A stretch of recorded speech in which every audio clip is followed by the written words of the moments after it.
रसूलिल करीम अम्मा बादु फ़अऊज़ु बिल्लाहि मिनश शैतानिर रजीम बिस्मिल्लाहिर रहमानिर रहीम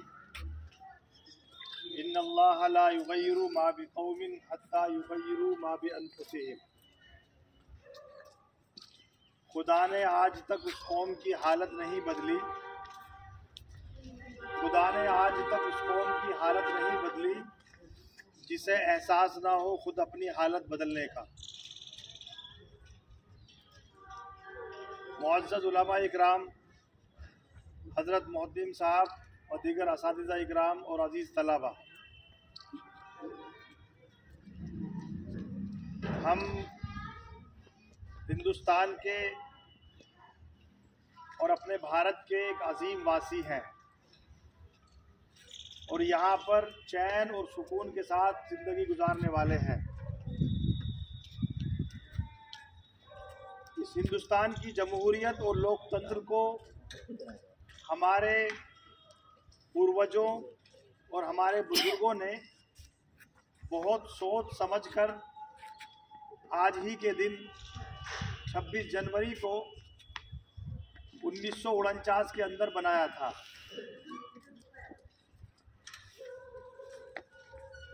और आज ही के दिन इस मुल्क के कानून और आईन को पेश किया गया था और ये कानून और आईन इस अंदाज के ऊपर बनाया गया था कि जितनी भी हिंदुस्तान में रहने वाली कौमें हैं और तमाम मज़ाहिब के जो लोग हैं वो इस कानून के तहत और इस आईन के तहत अपनी ज़िंदगी आराम और सुकून और मोहब्बत और उखुवत के साथ गुजार सकें। तब से लेके आज तक भारत के अंदर सभी कौमें और सभी मज़ाहिब के लोग मोहब्बत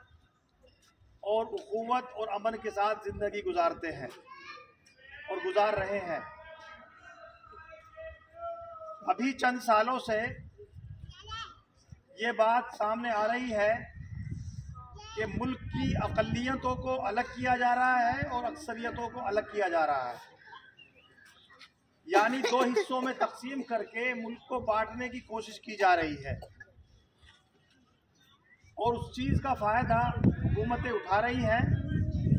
और अवामुन्नास को बेसबर व सामानी के आलम में छोड़ा जा रहा है और अक़लियतों को अक्सरियतों का और अक्सरियतों को अक़लियतों का दुश्मन बनाया जा रहा है। यानी मुल्क की जो मोहब्बत थी और सालिमियत जिसको कहा जाता है और हिंदुस्तान की जो शनाख्त और पहचान है, जो पूरी दुनिया में हिंदुस्तान जिस गंगा जमनी तहजीब के नाम से पहचाना जाता है और इस चीज़ से पहचाना जाता है कि तमाम मज़ाहिब के लोग यहाँ पर इस आइन के तहत ज़िंदगी गुजारते हैं, उस आइन के ही टुकड़े करने की कोशिश की जा रही है और उस आइन को ही ख़त्म करने की कोशिश की जा रही है। लेकिन जिस तरीके से हमारी जिम्मेदारी उस वक्त में हमारे बुजुर्गों ने फिरंगियों से हिंदुस्तान को बचाने के लिए पूरी जद्दोजहद और कोशिश करके हिंदुस्तान को आज़ाद कराया था और हिंदुस्तान को आज़ादी दिलाई थी, उससे कहीं ज़्यादा तमाम लोगों की, हिंदुस्तान में बसने वालों की ये जिम्मेदारी है कि हम इस जमहूरियत को और लोकतंत्र को बाकी रखें। जो लोग इसको लोकतंत्र को मिटाने की कोशिशें कर रहे हैं और इस जमहूरियत को ख़त्म करने की कोशिश कर रहे हैं, अवामुन्नास की सबसे ज़्यादा जिम्मेदारी ये है कि इस हिंदुस्तान को जमहूरियत पर ही कायम रखा जाए और इस लोकतंत्र को बाकी रखा जाए। इसी वजह से बार बार जमीयत उलमा हिंद की तरफ से भी और बहुत सारी तंजीमों की तरफ से जमहूरियत बचाओ तहरीक चलाई जाती है। जब भी नज़र आता है कि हिंदुस्तान में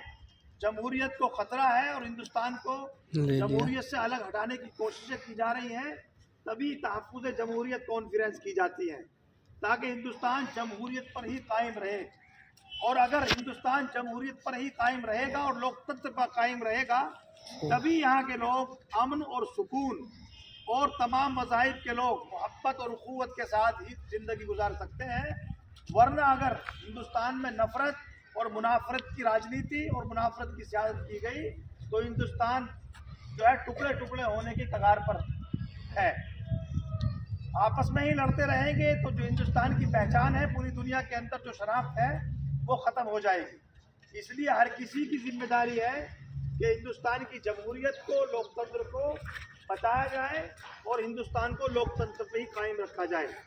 सभी से, आवाम से और पूरी हिंदुस्तान की आवाम से और पूरे हिंदुस्तान के तमामी सियासतदानों से गुजारिश है कि लोकतंत्र को, हिंदुस्तान को लोकतंत्र के ऊपर और जमहूरियत के ऊपर ही कायम रखा जाए और इसके लिए भरपूर कोशिशें की जाए। अल्लाह ताला हमें अमल करने की तौफीक अता फरमाए।